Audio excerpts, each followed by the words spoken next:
Back to homeschool tip number 1. Make curriculum work for you and your family.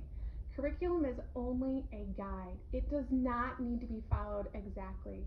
I'm always being asked, am I doing this right? Should I do this exactly this way? I need every single material. I need everything planned out. And I'm here to give you permission that you can change your curriculum, you can skip an activity, and you can modify the pace. Yes, I write curriculum, but I write it for what I think is going to happen, what I think will be best. Only you know your child and what they need. That's the best part of homeschooling. So here's your permission. Go ahead, change that curriculum. Hey guys, I'm out of my deck with homeschool tip number 2. Don't overplan. It is so tempting this time of year to plan out your whole year or your whole first 2 months, but I want you to know that it is much more efficient use of your time to just plan your first week or your first 2 weeks ahead and then see how it goes. Plans always change. It may take longer for you to do something. You may have a great field trip opportunity. You may decide to skip an activity that's not working at all. And if you plan too far ahead, you'll have to redo all of those plans and waste all that time you spent planning. So my best homeschool tip is always not to overplan and only think about the week ahead. Hi there. I'm here for homeschool tip number 3. Focus on math and reading and writing. So I really think it's important that we focus on those basics, our math and our writing and reading. For my older child, I focus more on writing. For my younger child, I focus more on reading. And that's why I wrote wild math and wild reading and some writing units. As long as our kids have solid skills in those subjects, they're going to be fine, and everything else just falls in place. Homeschool tip number 4.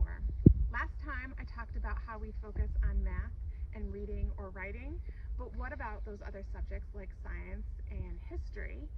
We usually hit those through field trips, lots of reading, science experiments, nature study, and outside classes.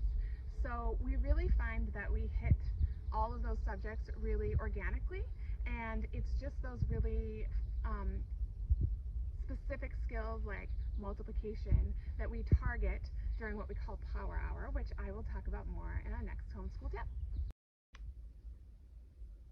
Homeschool tip number 5, Power Hour. Power Hour is my tried and true method to get homeschooling done and out of the way early. My kids asked to just get it done at 9 in the morning and be done with the rest of the day. They can choose whatever they want. What we do in Power Hour is our math, and depending on the kid, either reading or writing. So my oldest does writing and my youngest focuses on reading and a little bit of writing, like a sentence or two. But we do it at 9 a.m. and we get it out of the way, and the rest of the day we can do play dates with friends or a park day, or they can work on their own projects, or they play outside, and it's just a nice way to get those core skills done in the morning and out of the way. Homeschool tip number 6, making a list. Not for you, for the kids. This was a game changer as soon as my kids could read. You can also make them kind of simple with pictures for younger kids, but I like to put my absolute necessities I want them to do. Math, and their reading and writing, and I love throwing some things in there like brushing their teeth and their chores like doing the dishes. Try it, and I think you're going to love it. Homeschool tip number 7, consistency. So I noticed when I was a teacher that as long as I was consistently working on things, my students made a ton of progress. It didn't really matter what curriculum I was using or how I was doing it, but as long as I was consistent, they made progress. So remember that it's not always about the fancy things, it's more about consistency.